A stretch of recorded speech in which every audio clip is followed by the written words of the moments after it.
రద్దు చేశారు. కానీ మళ్ళీ మీరు ఈరోజు అదే చిరునవ్వుతో ఆ రోజు 24 గంటలు కూడా నేను పలకరించిన అతి వ్యక్తులతో మా అమ్మగారున్నా పలకరించలే, కానీ గురుగారు మనం తిన్నారు అని అడిగారు. కాబట్టి అసలు ఇలా మీ అమ్మాయి చాలా హార్డ్ వర్క్ చేస్తుంది, కానీ తనలాంటి పరిస్థితే మాది. తను ప్రయత్నం చేస్తుంది, మేము ప్రయత్నం చేస్తుంది. తన అవకాశాల కోసం ప్రయత్నం చేస్తుంది, మేము అవకాశాలను ఇప్పించే ప్రయత్నం చేస్తాం. అంటే తను ఒక అపార్ట్మెంట్ కొనడానికి వచ్చింది, మనం ఒక సామ్రాజ్యం సృష్టించుకోవడానికి వచ్చింది. కాబట్టి ఏంటంటే ఇక్కడ అసలు మేడం ప్లీజ్ సైలెన్స్. కాబట్టి ఇక్కడ మన అకాడమీలో మీరు 24 గంటలు చూశారు, ఎలా అనిపిస్తుంది? విధంగా చాలా గొప్పగా వర్క్ చేస్తున్నారు ఆయన. నాకు తెలిసిన ఇంతమందిని ఆయన సొంతంగా చూసుకుంటే ఇప్పటికి వేరే వ్యక్తులుగా కూడా వెళ్ళిపోవడానికి ఛాన్స్ ఉన్నారు. కానీ ఈయన ఒక ఇనిషియేషన్ని రన్ చేస్తూ నలుగురిని మోటివేట్ చేద్దామని ఉద్దేశంతో ఆయన బాగా వర్క్ చేయడం జరుగుతుంది. దీన్ని మీరు అందరూ కూడా బాగా ఆయన దగ్గర ఉన్న సబ్జెక్ట్ని మనం తీసుకొని ఆయన గురువులాగా చూసుకొని మనం ఆయన చూపించే దాంట్లో మనం అనుకుంటే చాలా మంచి సక్సెస్ మాత్రం దొరుకుతాయి. అందరూ కూడా గ్రహించండి. ఎందుకంటే టీచర్ ఏమి ఉంటారు, కానీ స్టూడెంట్స్ కూడా ఐఏఎస్ అయిపోతుంటారు, ఐపీఎస్ అయిపోతుంటారు, డాక్టర్స్ అయిపోతుంటారు, పెద్దవాళ్ళు అయిపోతారు. వాళ్ళకి కానీ టీచర్ అలాగే ఉంటారు. కానీ ఈయన కూడా చెప్పినట్టుగా ఈయన ఆటోమేటిక్గా డెవలప్ అవ్వాలి, వేరే విషయం. కానీ ఇంతలాగా మోటివేట్ చేయడం అన్నది చాలా కష్టం. ఎవరు వాళ్ళ అంతా కూడా ఎవరు సొంతంగా వాళ్ళు ప్రయత్నించడం జరుగుతున్నది. ఎవరు డబ్బులు వాళ్ళు సంపాదించుకొని వాళ్ళు చాలా బిజీ అయిపోయింది. కాకపోతే ఈ నాలాంటి వ్యక్తి ఎందుకంటే నేను స్లోగా వెళ్తుంటాను. ఎంత మనకి అవకాశం ఉందో అంతే చేయగలుగుతాం, అంతేగాని మన చేతుల్లో లేదు. నెక్స్ట్ మా పాప గురించి అయితే బాగా హార్డ్ వర్క్ చేసేవాళ్ళం. కానీ భగవంతుడు కూడా గొప్ప ఉండాలి. మనం ఎంత హార్డ్ వర్క్ చేసినా సరే భగవంతుడు త్వరగా కూర్చుంటారు. ఏ మతమైనా ఏ భగవంతుడినైనా సరే పూర్తిగా నమ్మండి. దాని తాలూకా ఆ గ్రిప్ కూడా పట్టుకోవాలి. గురువు తాలూకా, తల్లిదండ్రుల తాలూకా ఈ ముగ్గురు ప్లస్ దైవం, ఈ 4 ప్లస్ మన తాలూకా కృషి ఉంటే మనం ఎక్కడైనా కూడా సక్సెస్ అవుతాం. అది కొద్దిగా మనకు ప్రయత్నం చేస్తే అందరూ సక్సెస్ అవుతాం. అయితే పెద్ద ఇబ్బంది కాదు. కాకపోతే ఎవరు ఆలోచన విధానాన్ని బట్టి వాళ్ళు మ్యాక్సిమం కూడా ఎదిగి డెవలప్ అవుతారు. Thank you sir. కాబట్టి మీ అమ్మాయి రెస్పాన్సిబిలిటీ మనకి ఇప్పటికీ ఉంది. కాకపోతే ఏం సార్ అంటే ఇది మీరు నాకు తెలిసి వేద మంత్రాలను పట్టించులుగా మీరు ఏ ఒక్క రోజు 2 రోజుల్లో అయిపోయింటారని నేను అనుకోను. ఎందుకంటే మీరైనా ఒక వేద మంత్రాలు అలా అవపోసన బట్టి అలా అనర్గళంగా మాట్లాడగలుగుతున్నారంటే దాని వెనుక ఎక్స్పీరియన్స్ కావాలి. అలాగే ఆ ఎక్స్పీరియన్స్ మీరు ఎలా ఉందో వైష్ణవ్ కూడా అలానే దాన్ని నిరూపించుకుంటుంది. కాకపోతే ఏంటంటే ఇక్కడ చిన్న ప్రయత్నం అనేది జరుగుతూ ఉంది, అందరూ గుర్తుపెట్టుకోవాలి. ఈ ప్రయత్నం వెనకాల నన్ను నేను చాలా కోల్పోతున్నాను. కాకపోతే దీని ప్రయత్నం నేను ఒక్కడే అయితే పెద్ద బాధపడేవాడిని, చాలా బాధపడేవాడిని. కానీ దీని వెనకాల ప్రభుత్వం ఉంది. హరికృష్ణ గారు ఉన్నారు, ఆ రోజు సార్ ఉన్నారు. హరికృష్ణ గారు అసలు అనర్గళంగా మాట్లాడారు, అనర్గళంగా ఆయన మనందరికంటే చాలా పట్టుదలతో ఉన్నారు. ప్రతి ఒక్క కళాకారుడు కూడా తన కోరికని నెరవేర్చుకోవాలనే ఉద్దేశంతో మనందరికంటే పట్టుదలగా ఉన్నారు. కాబట్టి మనందరం కూడా ప్రతి ఒక్క విద్యార్థి భవిష్యత్తు ఇక్కడ వైష్ణవి గారు ప్రతి ఒక్కరు నేర్చుకోవాలి, నిలబడాలనుకున్న వాళ్ళకి ప్రతి ఒక్కరికి ఇక్కడ మనం సపోర్ట్ చేయాలనే ప్రయత్నం చేస్తున్నాం. కాబట్టి ఇలాంటి పెద్దవారి ఆశీర్వాదాలు మనకి ఎప్పటికీ కావాలి. ఎందుకంటే నేను ఎప్పుడు చెప్తుంటా, 100 మంది మనకు అనవసరం, 5 మంది చాలు. చివరికి మనల్ని మోసుకుపోయేది నలుగురే, మనం నిలబెట్టేది ఆ నలుగురే.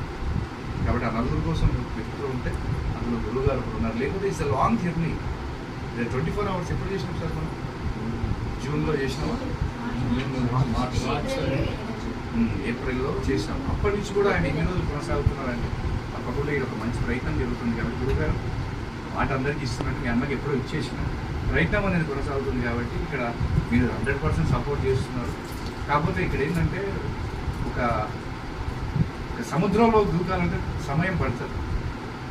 ఎందుకంటే ఆంజనేయ స్వామి శ్రీలంకకు వెళ్ళేటప్పుడు కూడా ఫస్ట్ ఎవరు దీనికి సరైన యోధుడు అని కనిపెట్టినప్పుడు అందరూ కూడా జాంబవంతులందరూ కూడా ఆంజనేయ స్వామి దీనికి కరెక్ట్, ఆయన వాయుపుత్రుడు కాబట్టి వెళ్ళగలరు అనుకుంటే నేను వెళ్ళడం ఏంటి, నాకు అంత శక్తి ఉందని, నేను వెళ్ళగలను. ఆయన కూడా భయపడ్డ రోజులు ఉన్నాయి, వెనకడికి వేసిన కాలం ఉంది. నీకు అప్పుడు రాముడు ముందుకు వచ్చింది, ఆయన గురువు అనుకోవచ్చు, శ్రేయోభిలాషి అనుకోవచ్చు, నీ శక్తి నీకు తెలియదు అని ఆయనకు 4 సూక్తులు చెప్పడం ద్వారా కానీ 4 మంచి విషయాలు చెప్పడం కానీ తనలో ఉన్న శక్తిని బయటికి తీసుకురావడంలో అతను అజేయుడై సీతమ్మ గారిని కనిపెట్టి లంకని తగలబెట్టి మళ్ళీ రామరాజ్యాన్ని సృష్టించాడు. కాబట్టి ఆ రాముడు కనుక ఆ రోజు కనుక తనని అలా డెవలప్ చేయకపోయినా, అలా తనలో ఒక వ్యక్తిత్వాన్ని లేకపోయినా, ఒక తనలో ఉన్న అతీతమైన శక్తిని బయటకు దిగకపోతే ఈరోజు రామాయణం అనేది ఉండేది కాదు. ఆ రోజు రాముడు, తర్వాత శ్రీకృష్ణుడు. కాబట్టి అదేవిధంగా ఇక్కడ మంచి గురువులు ఉన్నారు, మంచి మంచి వ్యక్తులు ఉన్నారు. కాబట్టి ఎంతమంది వచ్చినా మనకు ఫైనల్గా మన ప్రయత్నమే మనం నిలబెడతాం. కాబట్టి అదే ప్రయత్నం నేను అనుకున్నాం. ఇట్లాంటి గురువు గారులకి వాళ్ళ పిల్లలు నిలబడతారు, చాలా సంతోషం. తర్వాత వైష్ణవ్ ఎప్పుడు విశాఖపట్నం అయినా ఒక భయం వేస్తుంది. అదే స్టూడెంట్ మనం తయారు చేయాలి, ఇండస్ట్రీకి అందించాలి, ఏదో ఒకటి చేయాలి. అమ్మాయి ఎప్పుడప్పుడు సార్ నేను విశాఖపట్నం వెళ్ళిపోతాను అన్నప్పుడు విశాఖపట్నంలో కూడా మనకు అవకాశం ఉంది. ఇప్పుడు ఇండస్ట్రీ స్టార్ట్ అవుతుంది. మొన్న కూడా ఒక స్టూడెంట్కి చెప్పిన అంటే విశాఖపట్నంలో స్టూడియో వేయండి, ప్రతి ఒక్కరు డబ్బింగ్ ఆర్టిస్టే, కానీ ఈశ్వర్లాగా డబ్బింగ్ అయితే చెప్పలేదు. అక్కడ ఒక స్టూడియో వేసుకోవచ్చు, అక్కడ ఒక వ్యవస్థ నెలకొల్పవచ్చు, ఒక ఇన్కమ్ని జనరేట్ చేయొచ్చు. కాబట్టి ఇట్లా వైష్ణవి తప్పకుండా టైం పడుతుంది సార్. ఎందుకంటే ఒకప్పుడు నేనే చెప్తా, మా ఆర్సీఎం గారు వాళ్ళ నాన్నగారు కూడా ఇల్లు కొట్టలేదండి. వాళ్ళ నాన్నగారు అంటే ఏమంటే తాత ఏమంటే అమ్మమ్మ నాన్నమ్మ అంతేనా, నాన్నమ్మనే కదా. ఆవిడ దగ్గర పాత జల్లపేటలో ఒక 500 రూపాయలు ఉండే.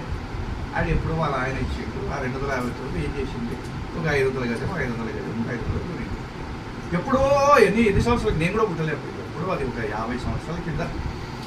అది ఈరోజు మా ఆర్సీఎం గారు మొత్తం మనం లెక్కేస్తే 7 కోట్ల రూపాయలు వాల్యూ చేస్తుంది. 7 crores.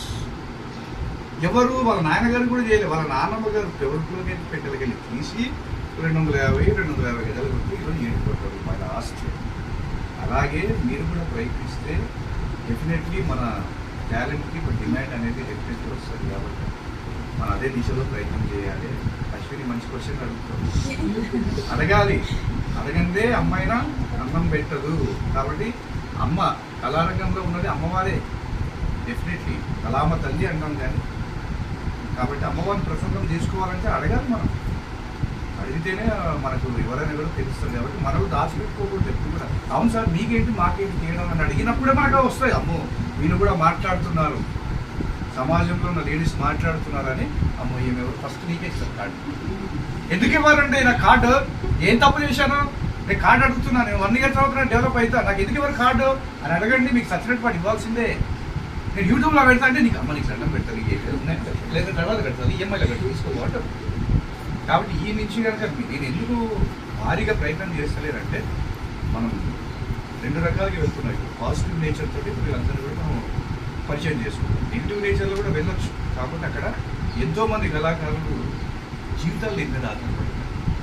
కాబట్టి వాళ్ళందరితో పాటు మనం కూడా అలానే వెళ్ళాలని కోరుకుంటున్నాం. కాబట్టి గురుగారు మీరు ఎప్పుడు కూడా ఇలాగే సంతోషంగా ఉండాలి. ఆ అమ్మాయి కార్ల చేతులు మా ఎన్నిసార్లు నేను నాకే తెలియదు. ఒకసారి మొదలు రేకులు క్రికెట్ ఆడుతున్నప్పుడు బాగా ఈడబడాల్సింది ఈడబడ్డది పటక్. వాడేమంటాడు, బండి పుట్టుకోవద్దు అంటాడు, కారు నడపొద్దు అంటాడు. షూటింగ్లో పోలేము, పోయినప్పుడు ఇట్లా పెట్టుకొని పోవాలి, అంటే క్రికెటే ఆపేసి. కాబట్టి మనం ప్రయత్నం చేయండి సార్, చేయించండి. మనం తప్పదు. ఎందుకంటే ఇది ఉద్యోగాలు కానీ కదా, ఎగ్జామ్ రాసి ఉద్యోగం అయితే ఈజీ, అందరూ పాస్ అయ్యేవాళ్ళు కదా. ఇది ఎవరు పట్టారు పాస్ కానీ ఒక కుంటితో దీక్షతో మనం నిజంగా ఇప్పుడు ఈశ్వరుడు అతన్ని కరుణించాడు. అతన్ని కరుణించాడు. ఎందుకంటే అతను ప్రతి ఇయర్ శివరాత్రి రోజు కానీ లేకపోతే పళనికి వెళ్ళి వస్తూ ఉంటాడు. నేను అతను కొన్ని నమ్ముతూ ఉంటాను, అతను కూడా చాలా నమ్ముతాడు. కాబట్టి ఆ విధంగా అతనికి ఈశ్వరుడు ఎలా కరుణించాడో మిమ్మల్ని కూడా కరుణించాలి, కరుణిస్తాడు. కాబట్టి తొందరపడి నిర్ణయాలు తీసుకుంటే ఎప్పుడు ఏం చేయలేదు. ఆ విషయం మాత్రం గుర్తుపెట్టుకోండి. అందరికీ కూడా థ్యాంక్ యూ వెరీ మచ్. మళ్ళీ మనం నెక్స్ట్ ఆదివారం అయితే ఎవరు లేరు. ఆ తర్వాత మాకు వీకెండ్స్ చెప్తూ అక్కడికి వస్తా అంటే మనం ఏం చేయాలి. ఎందుకంటే ఆ త్వరతగతిన మనం వాళ్ళని పిలిపించుకుంటే మనం ఏదైనా చేసుకోవచ్చు. లాస్ట్ టైం 24 hours కూడా నేను అంతకుముందు నుంచి చాలా పెద్ద పెద్ద ఆర్టిస్ట్లను పిలిపించాలనే కోరిక ఉండే. కాకపోతే ఏమవుతుందంటే ప్రతి బ్యాచ్ నేను పసిగడుతూ వస్తుంది. ఎవరు తెలియని కోరిక, ఎవరు స్కెచ్ చేస్తారనే బ్యాచ్లో ఇంతవరకు కూడా ఒక బ్యాచ్ కూడా క్లారిటీ కనపడలా.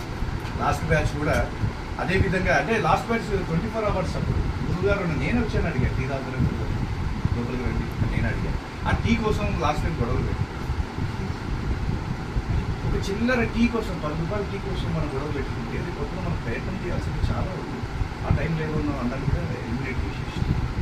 కాబట్టి అంతకంటే లేట్గా వచ్చిన వాళ్ళకి కార్డ్స్ వస్తున్నాయి, అంతకంటే ముందు వచ్చిన వాళ్ళకి వస్తున్నాయి. కాబట్టి అలాంటి మిస్బిహేవియర్ మీ దగ్గర కూడా కనిపించలేదు.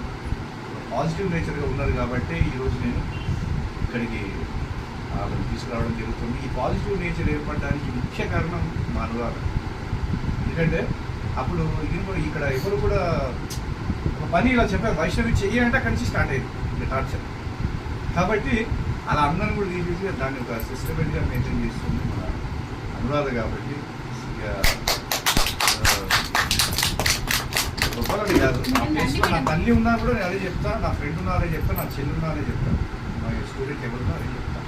కాబట్టి ఏంటంటే గురుగారు అమ్మాయి ఉంది కాబట్టి మీరు అమ్మాయికి అక్కడైతే మనం చేస్తూనే ఉంది. కాకపోతే మీరే చెప్తుంటారు గ్రహదోషం ఏదో అంటుంటారు, సమయం రావాలనైనా అంతవరకు పూజ చేయండి అని మీరే చెప్తా ఉంటారు. కాబట్టి ఆ సమయం కూడా నేను కూడా ఒక పండితులాగా మారిపోయింది.